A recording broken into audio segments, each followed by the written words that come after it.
Oh, one other announcement I want to make as well too, and I forgot this, and let me make sure I catch myself and charge it to my head and not my heart. We also want to welcome our board member, Ms. Pamela Boozer-Struther, who is one of our board members for the county.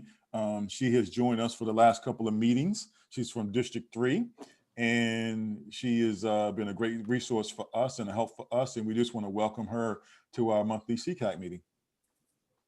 Thank you so much. And if I could just add in one thing around my role on the board, I'm the chair of the Policy and Governance Committee and helping to lead our legislative effort in Annapolis, particularly around final passage of the blueprint and the override of Governor Hogan's veto and how important the funding, obviously the funding, and of course the Kerwin Commission recommendations for special education. So you will definitely see more of me this year and coming years, because that is where my heart and my work is on the board, is with the Kerwin Commission recommendations.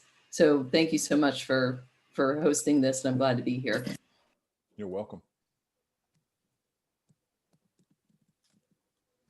Okay. I don't know.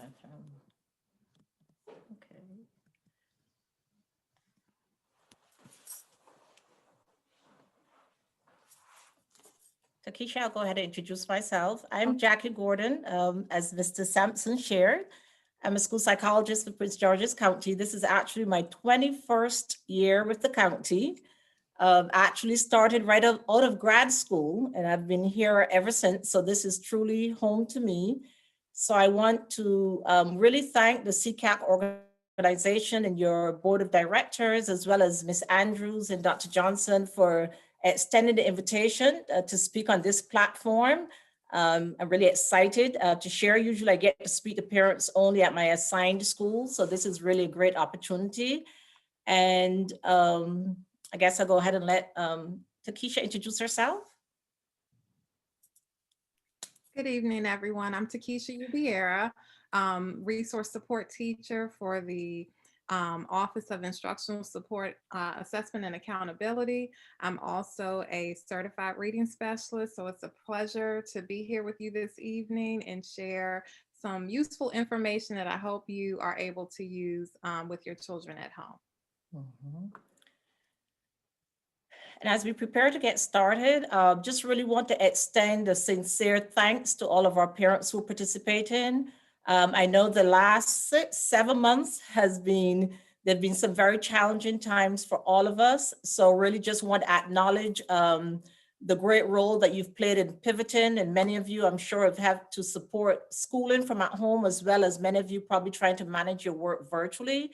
So just want to let you know that we extend grace and compassion to you during this time. As Mr. Sampson shared, I'm going to begin by presenting some information to help clarify our understanding of specific learning disability, especially in the area of reading. And I'll also provide some specific information as it has to do with dyslexia. And I'll be sharing some strategies, as I said before, used in the classroom to help students improve their reading skills, and also provide you with some easy to use tips for supporting your student at home. All right. As we begin to explore the concept of a specific learning disability, I thought it would be great for us to first of all establish the framework. And in order to establish that framework, I wanted to direct our attention again to look at the law, which actually governs what we do in special education, which is the Individual Disabilities with Education Act. So let's take a look at that law so that we have a framework to understand what we're going to be talking about today. And so perhaps many of you, in terms of participating at your school meetings, you've heard us talk about IDEA or IDEA, which is the Individual with Disabilities Education Act. And essentially it's the federal law that governs how states, as well as public agencies such as our schools, actually provide early intervention, special education services, and or related services to kids with disabilities. And while it's been through several revisions since its original inception in 1975, Essentially, the core concept of IDEA remains that the goal is to provide a free and appropriate education for all children with disabilities, and that free and appropriate education includes special education as well as related services. So when we look at IDEA, let's take a look at IDEA also sets out for us, what do we mean when we talk about a child with disabilities? And under IDEA, there are actually 13 categories. And for some of you who are with us this evening, probably your child or children fall in one of these categories. You can see out of the 13, there is specific learning disabilities. That's what we're going to be focused on. And the categories that are highlighted from intellectual disabilities all the way to specific learning disabilities, these are the categories that are children 3 years through 21. They can be found as eligible for services under any of these categories. And then there's one more category, which under the federal law, extends from ages 3 to 9, which is the category of developmental delays. The actual age range varies by state. So though the federal regulations indicate ages 3 to 9, here in the state of Maryland is actually ages 3 through 8.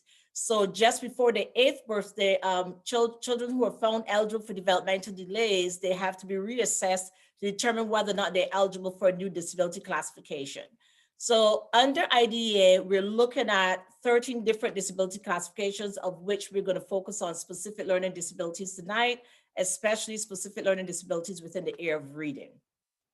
So in order to understand a little bit about specific learning disability, let's kind of pull apart or tease apart the definition, which is given by IDEA. And I've highlighted in blue some of the areas that hopefully will stand out to you so that we can really understand what we mean by a specific learning disability. So IDEA defines specific learning disability as a disorder in one or more of the basic psychological processes. And I'm going to come back and explain what that means. And so it's a disorder in one or more of the basic psychological processes involved in understanding or in using language, whether it's spoken or written. And those difficulties then manifest themselves in a number of different areas, whether it's listening, problem solving, speaking, reading, spelling, or even in doing mathematical calculations. And under IDEA, when we talk about specific learning disabilities, we're also included a number of other disabilities there, as you see, perceptual disabilities, which is really just children who struggle with different perceptual problems, brain injury. Now, the term minimal brain dysfunction has been around for a long time, but it isn't currently used. In the early 70s, minimal brain dysfunction, actually, the current disability, attention deficit hyperactivity disorder, was actually also called minimal brain dysfunction. So you don't really see a lot of that classification being used. And as you notice, dyslexia also comes under the broad category of specific learning disability. And then we have developmental aphasia, which is more language disorder. So when we think of specific learning disability, we're inclusive of those disorders.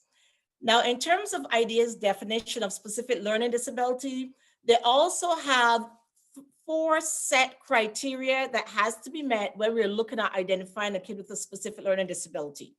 And so the first criterion is this: the child has to demonstrate that they're not achieving what would be expected for the appropriate age or grade level. And this is within the context of appropriate classroom instruction. And they can demonstrate that they're not achieving at that level in a number of different areas as it has to do with academics. And you can see the list of skills range from oral expression, listening comprehension, the area of writing. And then we have 3 different areas of reading. We look at basic reading skills, reading fluency, reading comprehension, and then math. And when we're speaking of a specific learning disability in reading, we're looking at the 3 areas that are highlighted in blue.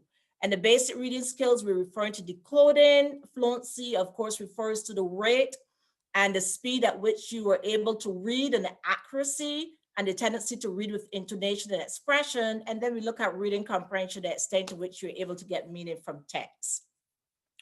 IDEA then has a second criterion. When we're looking at identifying children with disabilities, we're talking about a process by which we arrive at determining that the child meets the criteria for specific learning disability. And there are 2 ways that we can do this. We can do it by looking at the child's response to some type of research-based intervention that has been put in place for a period of time, and looking at whether or not the child has responded to that intervention, or through our assessments, we look to see whether or not the child exhibits a specific pattern or strength in, if you recall, the different psychological processes that I indicated before.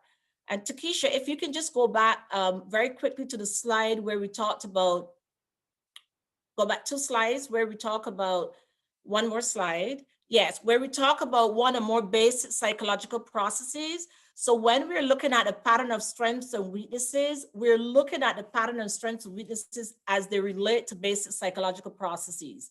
When we talk about basic psychological processes, what are we referring to? We're referring to things like memory. And when we talk about memory, we're talking about both visual and verbal memory. We're talking about short-term and long-term memory.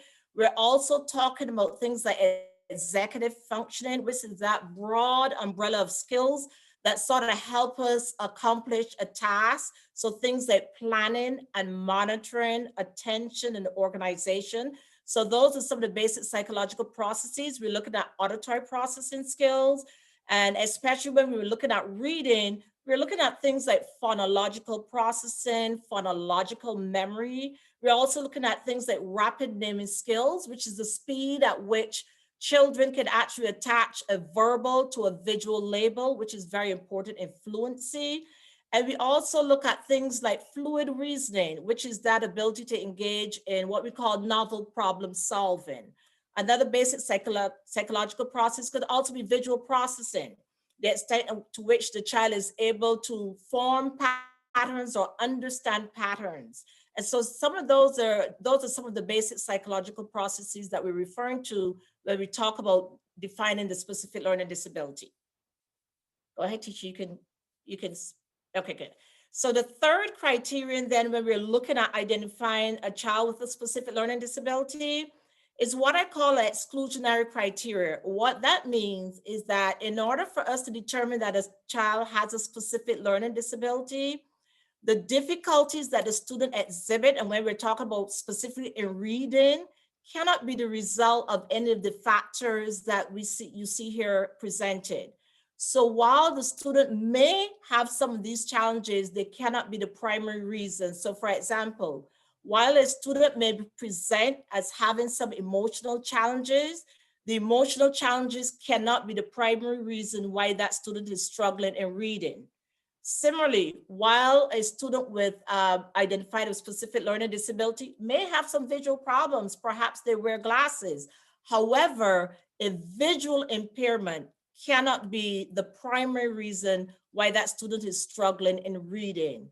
And you're going to see that as parents, as you sit at the IEP tables with your teams, that's why it's so important that we collect comprehensive information, especially early developmental information, medical history, because we have to be able to rule out that the reading difficulties are not secondary to any of these other factors. And then there's one other factor that is very important when we're identifying specific learning disability, and that is that the learning difficulties, and in this case, we're talking of reading, they cannot be a result of lack of appropriate instruction in the area of reading. And when we talk about lack of appropriate instruction, we're looking at two things. We're looking at that important instruction that occurs in the early grades, especially as it has to do with phonemic awareness and phonics and all of the basic skills that are critical to reading. But we're also talking about the child's ability to access instruction. And so this is where attendance or regular attendance also plays a critical factor in ensuring that the deficits that we see in reading are truly deficits and that they're not attributed to lack of access to instruction.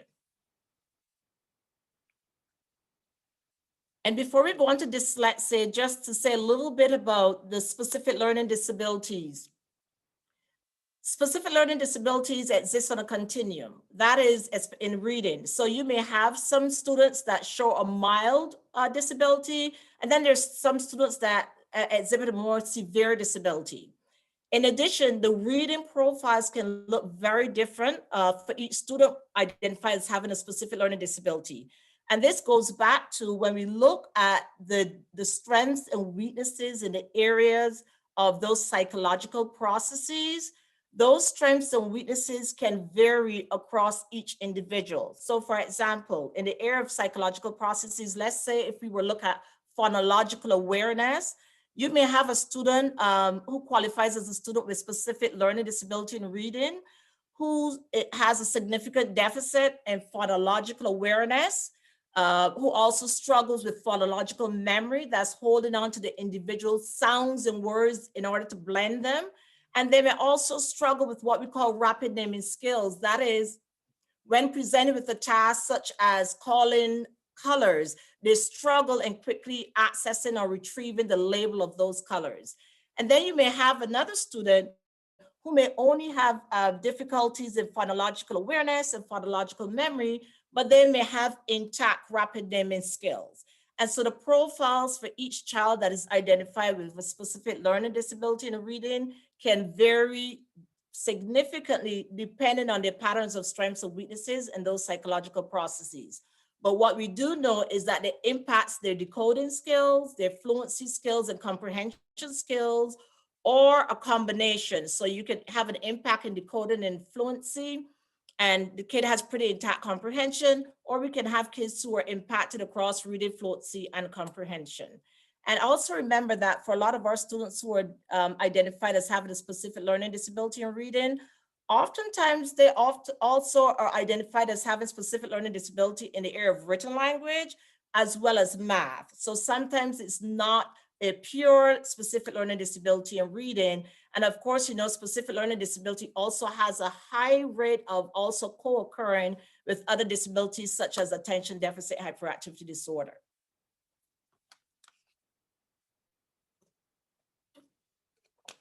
Mr. Sampson or Ms. Andrews, I'm not sure, are we stopping for questions or just at the end? Yeah, let's wait until the end. Let's wait till the end, okay. So let's just quickly look at, remember under the broader category of specific learning disability, dyslexia was included. And I know there's been a lot of confusion around dyslexia, specific learning disability. There's also a lot of different information that's shared in the lay community about what dyslexia is. But I want us to take a look at this definition. And this is the definition that's actually presented by the International Dyslexia Association. And it reads, if you can read along with me, I'm going to highlight the words that are highlighted in blue. So dyslexia is a specific learning disability. We saw that's under the category. It's neurobiological in origin, and it is characterized with difficulties with accurate and or fluent word recognition. And I'm going to share later, that is really the core of dyslexia, accurate and or fluent word recognition. And because of that, difficulties in fluent word recognition, we see difficulties in poor spelling and decoding. These difficulties typically result from a deficit in the phonological component of language. And the research is pretty robust in showing that dyslexia is, while it's a language-based disability, is not as a result of impairments in global areas, but the impairment is very specific, which is that phonological component of language. It is often unexpected in relation to other cognitive abilities and the provision of effective classroom instruction. And then we have a number of other difficulties that result from that core deficit, which is problems in reading comprehension and vocabulary and background knowledge. And as we look at the next slide provides us with a visual of what that looks like. So at the core of dyslexia is that deficit in phonological component of language.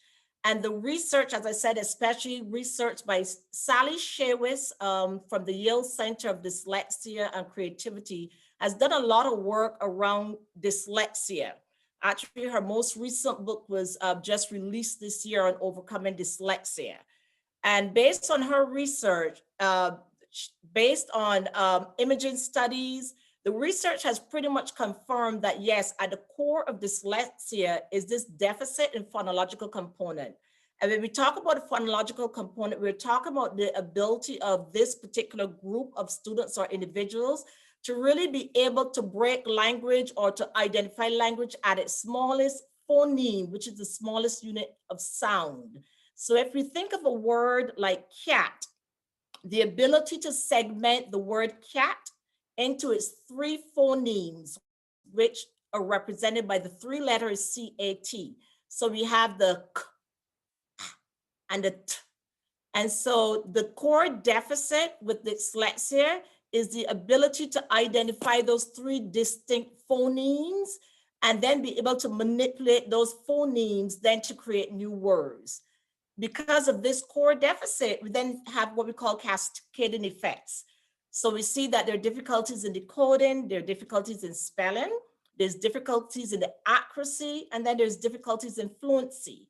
And together, because we know decoding and fluency are very important for comprehension, then we have comprehension is impacted. We do know that the more difficulties that students have in reading, the less likely they are to want to read. And as they get older, especially when they don't receive appropriate interventions, they're less drawn to read. And so that reading experience then decreases their access to vocabulary and background knowledge because they're not availing themselves to a lot of print. And then we know, of course, that vocabulary and background knowledge play a significant role in comprehension. So you can see that in dyslexia, where the core deficit is in a phonological component, the cascading effect can impact all areas of reading, but is really due to a core deficit. The difference is that with specific learning disability, we're looking at one or more deficit in those basic psychological processes. So you can have a student that can have several areas of deficits or weaknesses, but when we're looking at dyslexia, we're looking at a core deficit and phonological component. And when we look at the work of Sherwitz, and in terms of the research studies that have been done a lot around dyslexia, the most recent studies have actually shown that from imaging, that individuals with dyslexia actually have a different pathway to reading. And so while imaging studies show that the majority of the reading brain, as they refer to it, is in the back of the head, in the back area and to the left of the head, imaging studies show that individuals with dyslexia are actually not having a lot of activation in the typical area of the brain as seen in individuals without dyslexia. And that actually, instead of activating the rear left area of the brain, which is important in reading, they're actually activating the right rear and right frontal area of the brain, as well as the left frontal area of the brain. So it definitely confirms that the core deficit of dyslexia is really related to a glitch that has occurred in the phonological component of language in an area of brain related to language.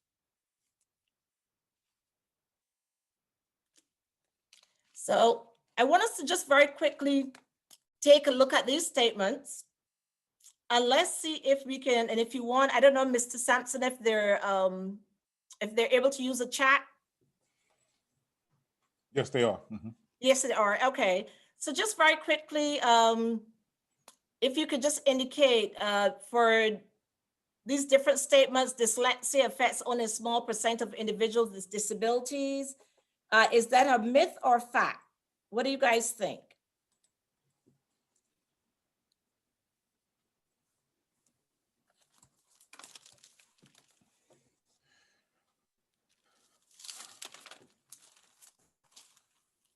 All right. We got various, we got some people coming in saying, a lot of people saying myth. One person a myth, said okay. fact. Yes, okay, and that is correct. It is a myth. When we look at data from the Yale Center for Dyslexia and Creativity, they actually indicate that dyslexia affects about 20% of the population. Now remember, some of these prevalence rates may vary depending on the study, but Yale Center for Dyslexia and Creativity indicated it actually affects at least 15 to 20% of the population, and that 80% of those identify with learning disabilities, and that 80 to 90% of those with learning disabilities have dyslexia. So it's actually a myth. What about dyslexia runs in families? Is that a myth or a fact? A fact? Yes. Okay. I see a fact. Yep, that's correct. We actually know that there's a strong genetic component for dyslexia. That's right. What about dyslexia occurs more frequently in boys than in girls?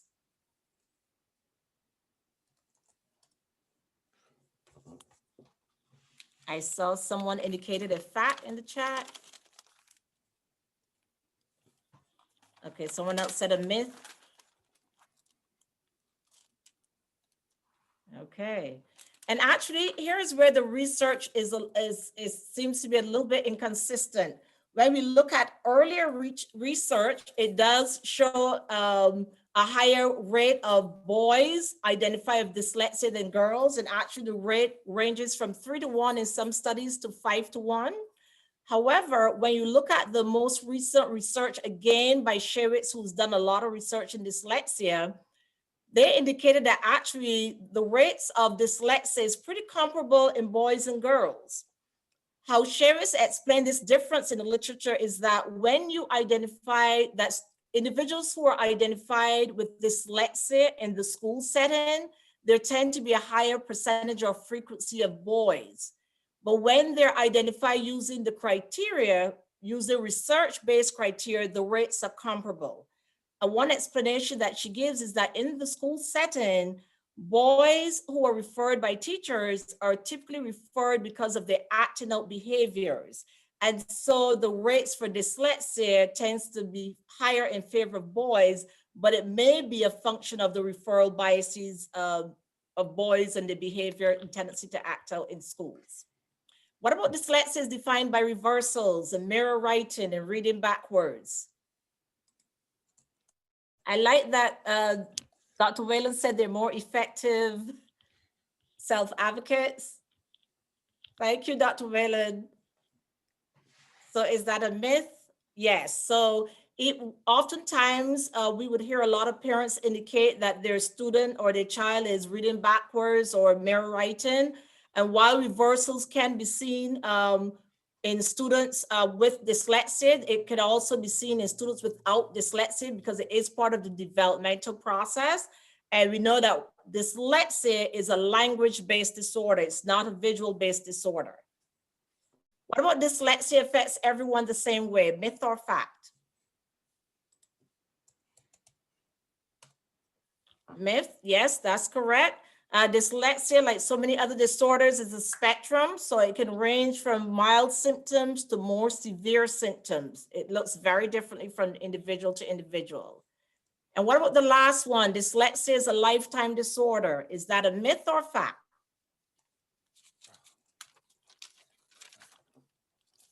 Yes, that's right. I saw most of you saying it's a fact. That's right. Dyslexia is a lifetime disorder. It's a fact. So what we do know that early intervention definitely can result in significant progress, but we do know that even when individuals learn to read, it can still be a very tedious and slow process, even into adulthood. So it is a lifetime disorder. Thank you guys so much for participating in that part. Now we're going to quickly go over some of the signs of dyslexia. In some ways, some of the signs that we have indicated here can also be reflected in students with specific learning disabilities. So for some of you who are present here today, if you have students who are identified with specific learning disabilities or dyslexia, you may see some symptoms that you can check off as having seen or currently seen in your students. So in the early years, when we're looking at the preschool years, trouble with nursery rhymes. That's why it's so important that parents can, continue to really at that early age practice our nursery rhymes. Jack and Jill went up the hill, Humpty Dumpty sat on the wall. We see difficulties with learning, remembering the names of the letters in the alphabet, mispronouncing familiar words, and difficulty recognizing rhyming patterns, especially, all those fat families. So that definitely is a challenge in the early years. Then we move to kindergarten and first grade.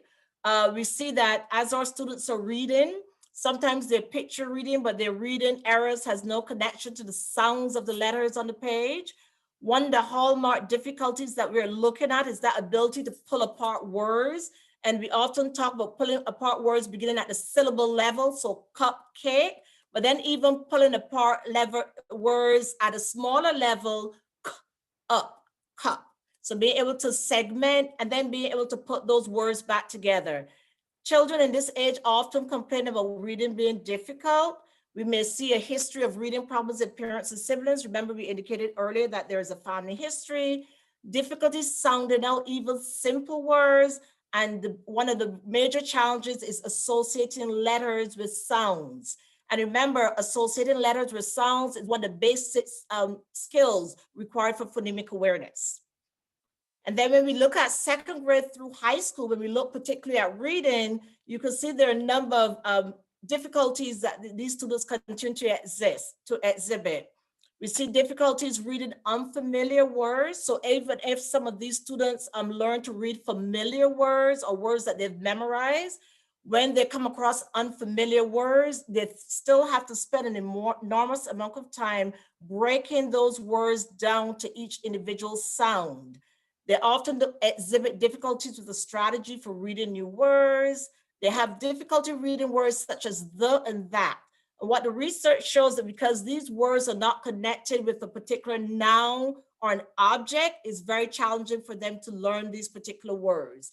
And of course, we see that very slow, laborious type of reading, which is marked by a lot of substitutions and omissions and misarticulations.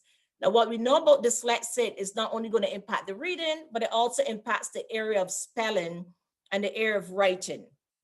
So if we see in the next area, when we're talking about speaking, one of the major challenges that we see with students with dyslexia, as it has to do with speaking, is that they have a hard time with what we call word retrieval. So even though they may know the word, know the vocabulary word, and know the meaning of the word, they have a very hard time retrieving that word. And so oftentimes their oral communication is very much punctuated with what we call those fillers, lots of ums. There may be mispronunciation of long or of unfamiliar words. And sometimes they confuse words that sound the same, but they have a very different meaning. And then not only does it impact speaking and reading, but as you can see, dyslexia impacts a number of other areas. One of the major areas that we see these students struggle with is that rote memorization, such as remembering dates, the numbers, and in the elementary and middle school, we see that they struggle significantly with multiplication facts. Handwriting is also a significant challenge for a lot of our students. And for those of you with students who are moving into middle and high school, research also shows that difficulty with learning a foreign language is also something that we see. And of course, we know that without appropriate early intervention and the right type of intervention, a lot of these students, because they often identify that they have strengths in other areas, they can of course experience low self-esteem from the struggles from reading.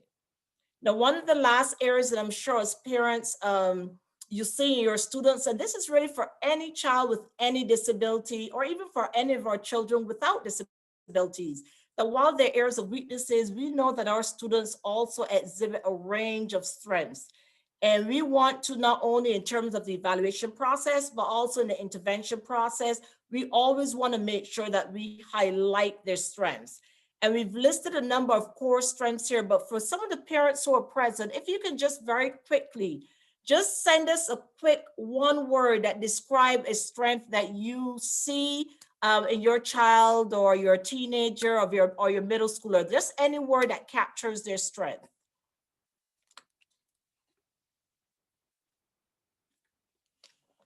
I see big picture thinker, creativity.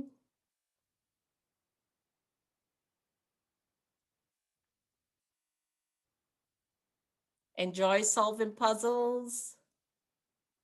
Listening comprehension.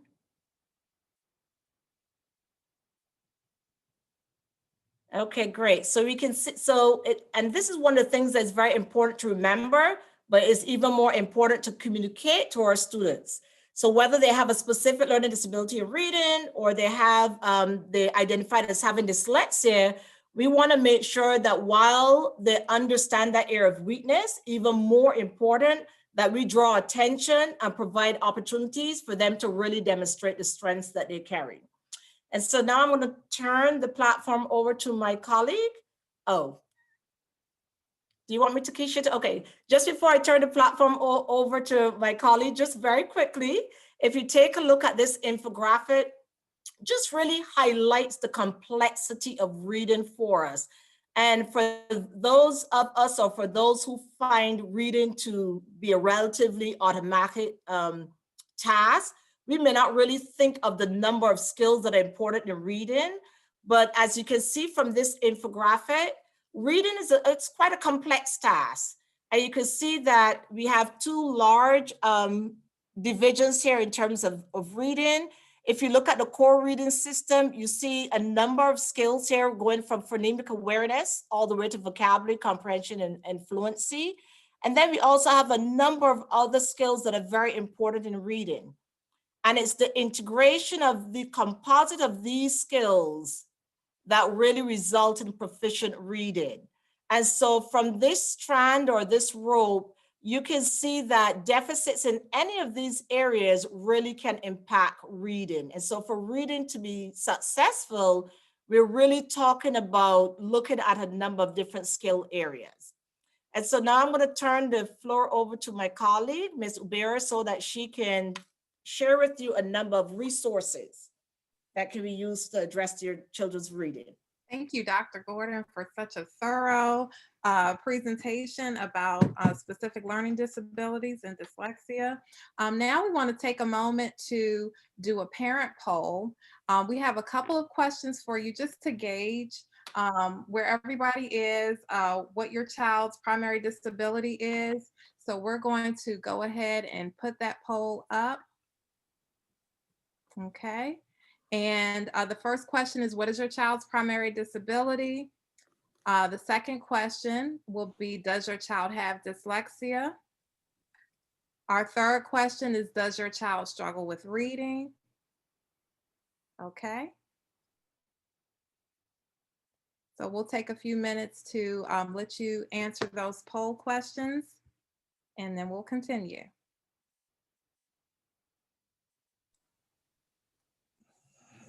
Thank you, Dr. Gordon, for that thorough presentation. Just so that everybody knows, looks like Ms. Bowman has joined us on the call. As I don't know if you guys can see her waving her hand. For those who can't, she's joined us on the call. She's finished up with her presentation for the board. So welcome, Ms. Bowman. Thank you. Good evening, everyone. Sorry I was late today.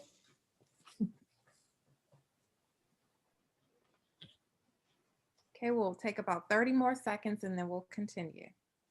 Dr. Gordon, I have a question while we're waiting real quick. Is there a link between dyslexia and expressive and receptive language disorder or delay?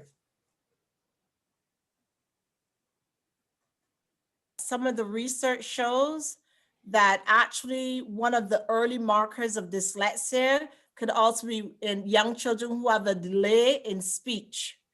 And so the research does shows that that's one of the early signs. It does not mean, of course, that every single child who shows that delay in language that goes on to present with dyslexia, but it is also one of the early risk factors that we see in young children.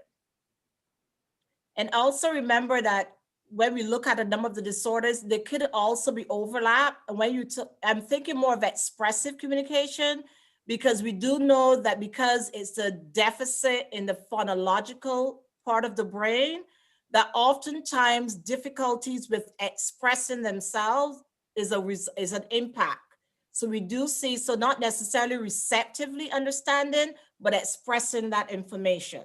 So, and the root cause of that is really that rapid retrieval, that inability to very quickly retrieve the information. So the child may know the language, know the vocabulary, but is not able to quickly access it. So I would say more on the expressive, not the receptive side. Got you. Okay. Okay.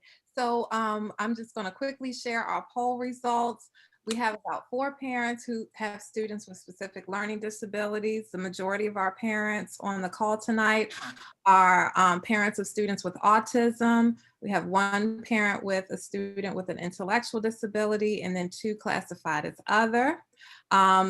There are 4 parents with students who have dyslexia, 12 without. The majority of the parents did indicate that their child does struggle with reading. So thank you for sharing that information. I'm going to go ahead and continue with the presentation. And we just want to share that this information hopefully will equip you as a parent to build your parental toolkit to support your students at home.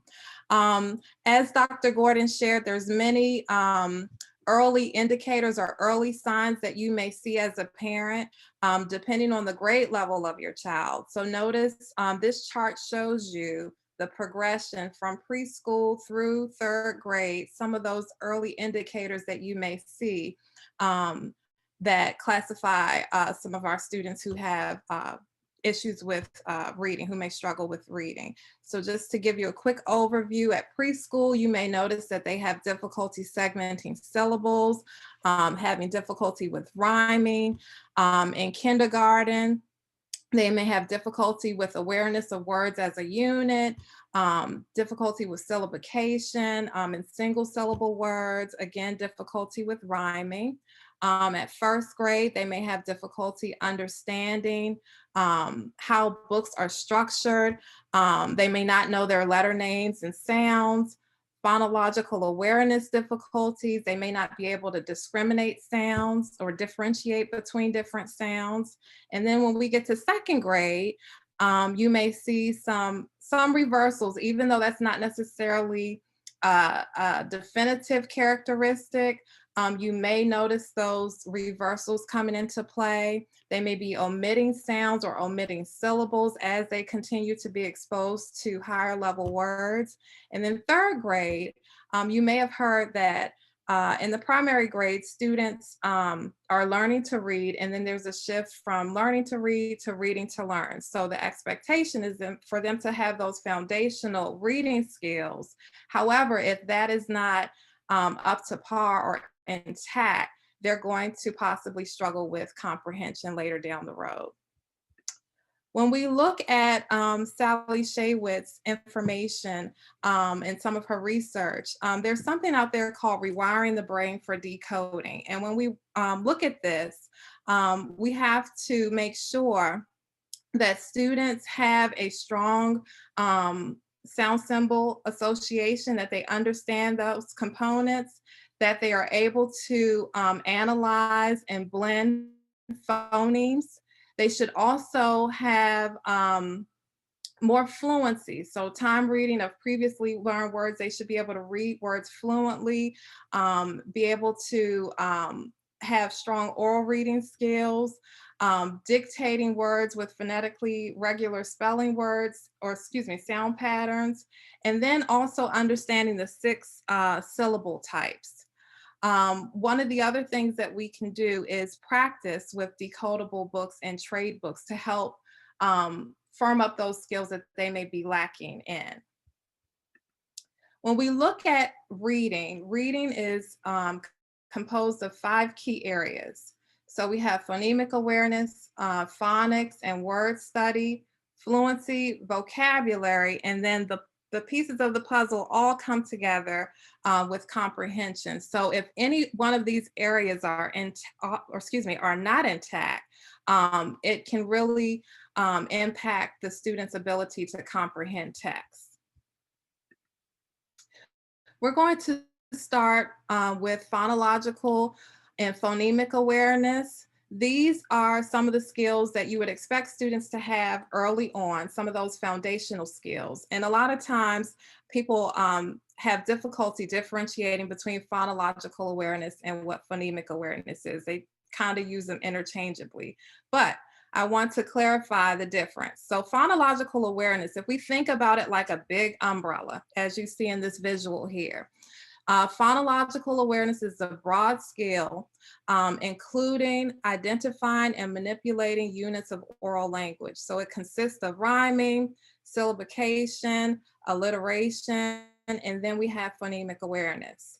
So phonemic awareness is the ability to focus on and manipulate individual sounds. And when we think about sounds, there's actually what's called phonemes, the individual sounds, to basically the most basic unit of the sound, okay? There are 44 phonemes in the English language, including a couple of letter combinations. When we think about phonemic awareness, there is a progression and basically looking at the simplest forms to the most complex. So when we look at the base of this pyramid here, we have phoneme isolation, being able to identify what is the first sound in a word or what is the last sound in a word. Then we can go to blending. And when we blend, we're basically taking the individual phonemes and putting them together. So if I presented the word pan, excuse me, if I presented the phonemes in pan, so p, a, n, and blended them together, that would make the word pan. Segmentation is when we ask a student to tell me the sounds in pan. So that's when they're giving me the sounds, okay?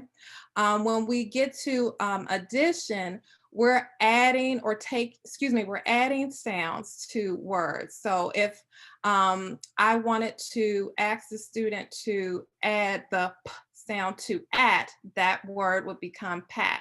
Or if I asked him to add s to top, the new word would be stop, okay? Deletion is the opposite. That's where we give them a word and they're taking a sound away, okay?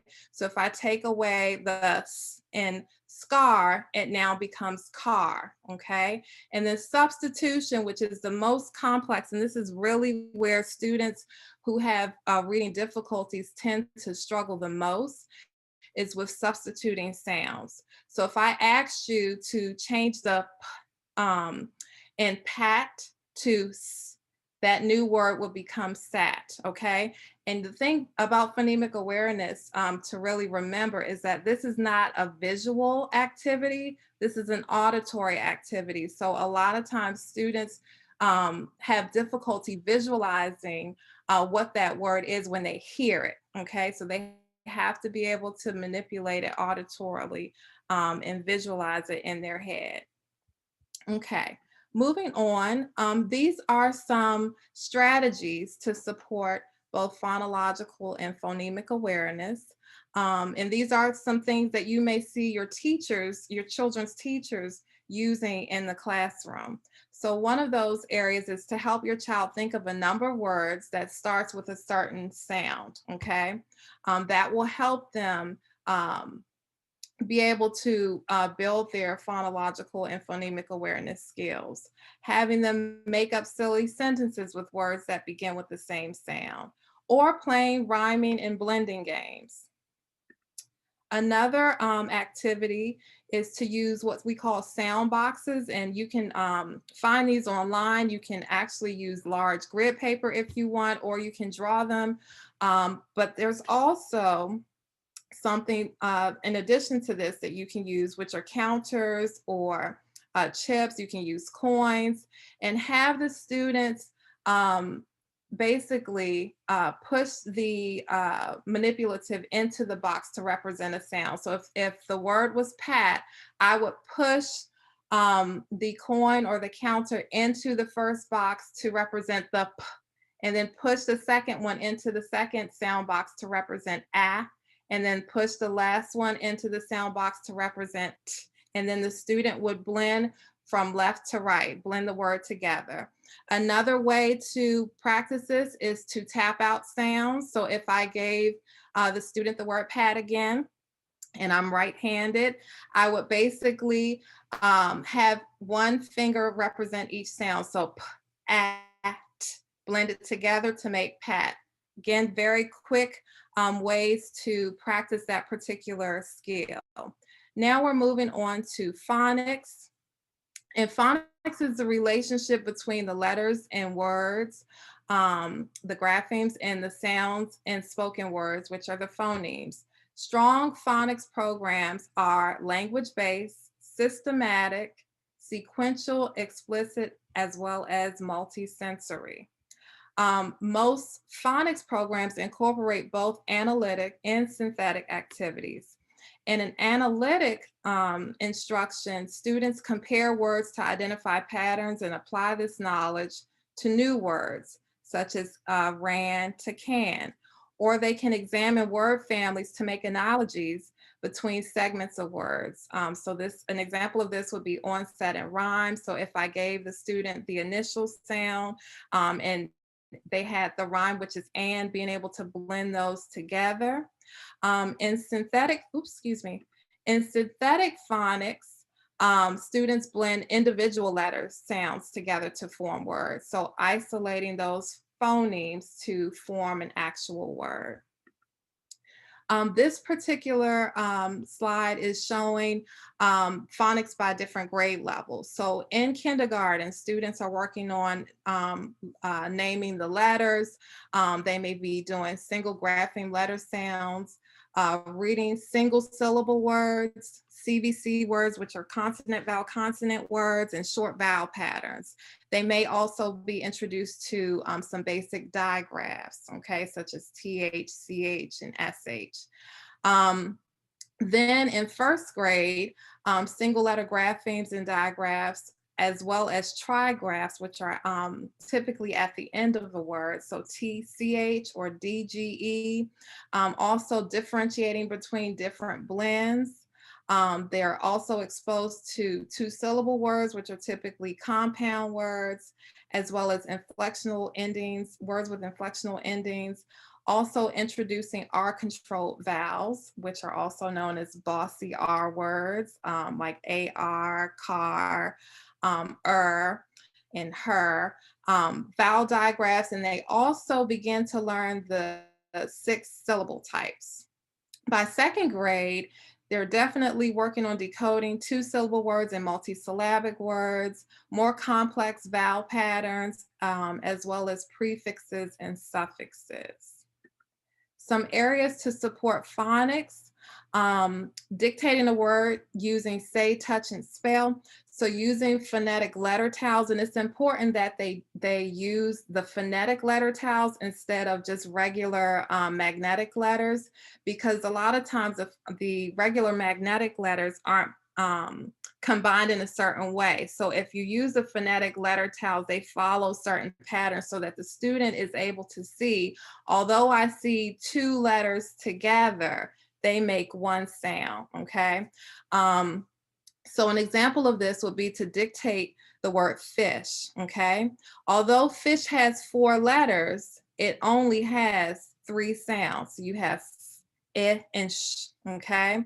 So being able, having them to be able to say the word and spell the word is very important. Also organizing spelling around the vowel letter, okay? So dictating words with certain vowel patterns. So if we're working on short A, giving them some CVC words that all include short A. Assigning a gesture, and there's videos online on YouTube that have different gestures that you can use for certain vowel and consonant patterns, just to help the students have a kinesthetic way to remember specific sounds if they really struggle in that area. One other way is to create word chains. So dictating one word at a time, have your student create the word with letter tiles and then manipulate one sound at a time. So even if you are going to manipulate the vowel sound, let's say that you have the word sat and then you have the student change it to set, having them being able to hear the sound and then manipulate it with the letter tiles is really important, so that they can differentiate and discriminate between different sounds. A couple of other strategies, there's one called paddle pop, and that's where you could use a index card or card stock and staple it to popsicle sticks. And you can have the student, or excuse me, your child, hold up the paddle that contains the letter cluster in the word, okay? Another way is to simply sound out the words. So single syllable touch and read. Students touch each letter with a finger or pencil and then say the letter sound, then sweep left to right below the word and read the word.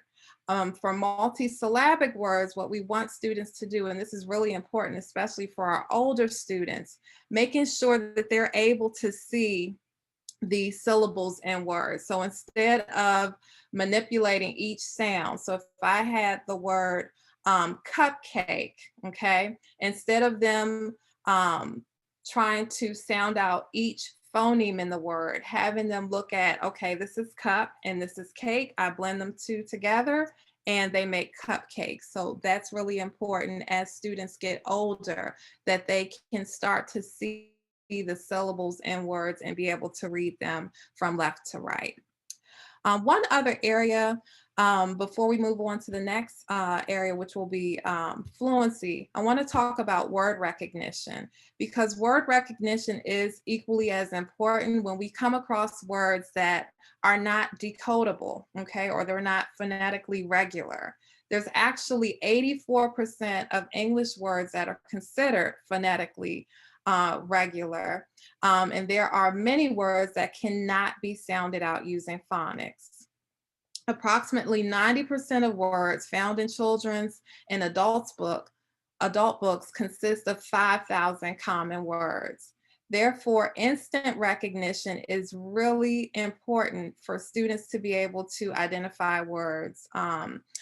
Actually, one of the rules in reading is to make sure that students can identify sight words within 3 seconds. So here are some activities that can help you build up your students' sight word vocabulary. Definitely pointing out sight words in text, having them play different games such as Go Fish, Read the Room, building words using magnetic tiles again, incorporating the sight words in writing. So as they're learning sight words, having them use it in both speaking and in writing. Definitely creating a personal word wall for your child, whether that's actually physically on a wall or a reading folder, especially while we're in distance learning. This is really important to make sure that they not only can read the word, but also spell the words. Some multi-sensory ways of practicing sight word recognition. The first picture is one using hair gel in a Ziploc bag, putting a index card underneath and having the student trace the sight word with their finger. There's also ways to use shaving cream, Play-Doh, having the student build the word on their keyboard, and then wiki sticks. Those are all multisensory ways of practicing sight words. As we move on to fluency, fluency is basically the freedom from word identification problems that might impede comprehension in silent reading or the expression of ideas. And fluency, it consists of 4 areas: making sure that your students can read the words correctly, they read them at a consistent rate, basically a rate of a rate of how we would speak, reading with expression, with feeling, not sounding like a robot, and then making sure that they adhere to punctuation, different types of punctuation. Some strategies to support fluency: definitely making sure that your child doesn't become frustrated when they're reading. A lot of times when they get frustrated, that book may be too hard. There's something called the 5-finger rule, and I'll click on this really quickly. The 5-finger rule is, the 5-finger rule is basically where they pick a book that is at a rate that's easier for them to read, not too easy, but a rate that they can read it independently. And I'm sorry, my link is not working right now, but this will be linked in the presentation. So the student basically puts up a finger for each time that they come across a word that is difficult for them. If they put up 5 fingers and that book is too challenging, they need to pick something at a more independent level for them, okay?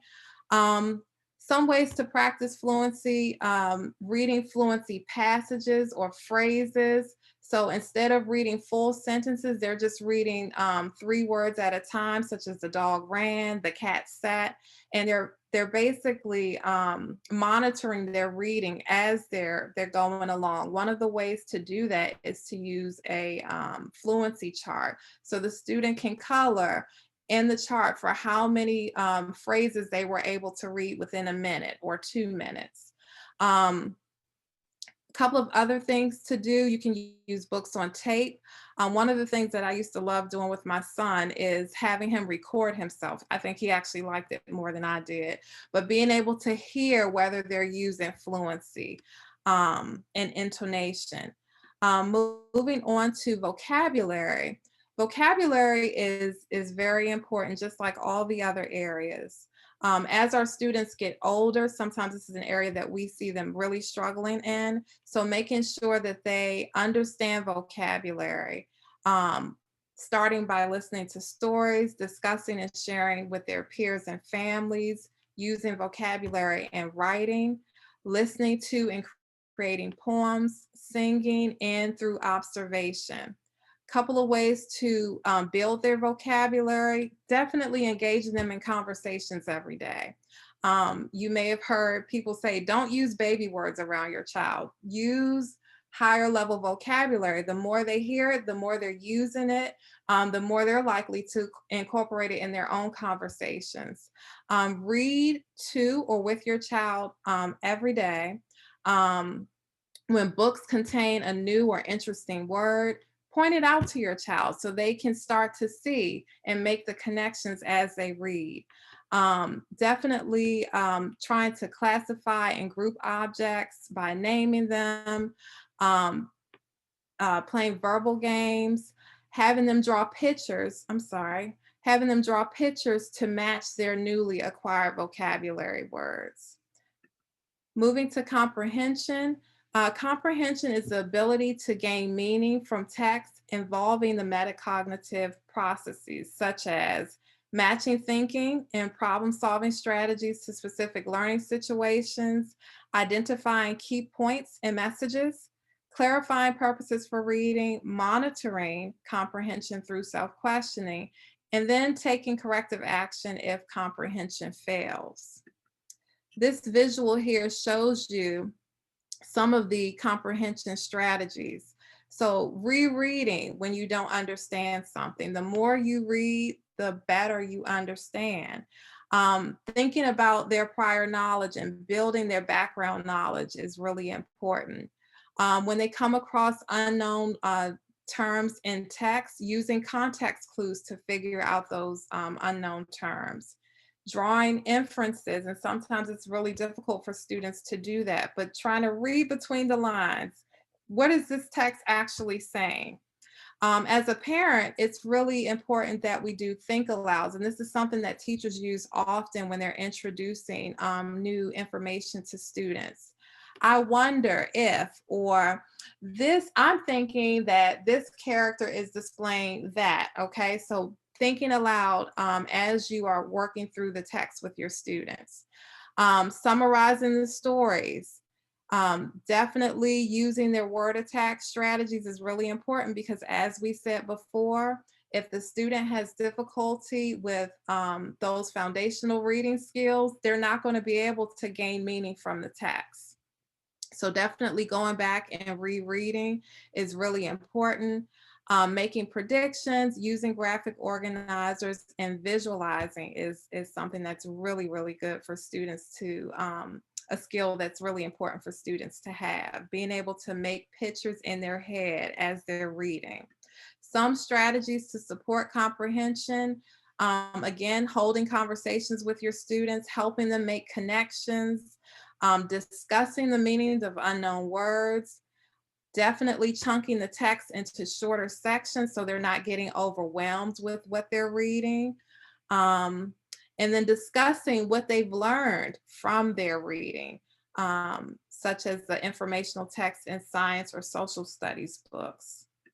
Here are some resources that we want to share with you, just some different links. One of the really useful sites that I found several years ago is the Florida Center for Reading Research. And that particular site has a wealth of resources available for parents.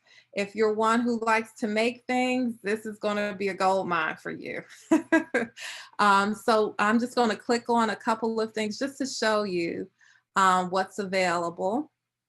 And if you take the time to go through this particular website, You can search by skills. So whether you're looking for phonemic awareness activities, comprehension, vocabulary activities, they have things separated by skill.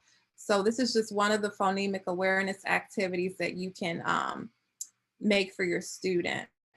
Again, they provide you with all the printables. You just have to print. If you really like these particular activities and you have a laminator, I would highly suggest that you laminate the materials available here. I'm going to click on comprehension. Oops.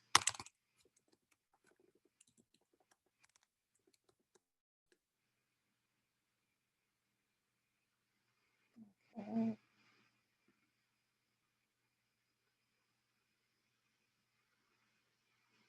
Oops, I'm sorry, that's a blog.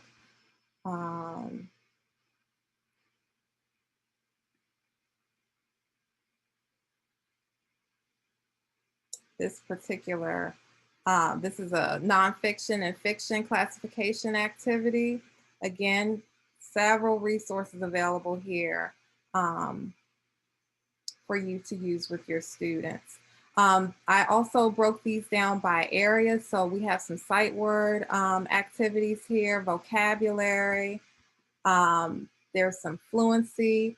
I also included the oral reading fluency norms by grade level. If your student has difficulty with fluency and you're curious about what is the expectation for grade level, even if they're not performing on grade level at this time, at least you can see what the expectation is in comparison to where they currently are.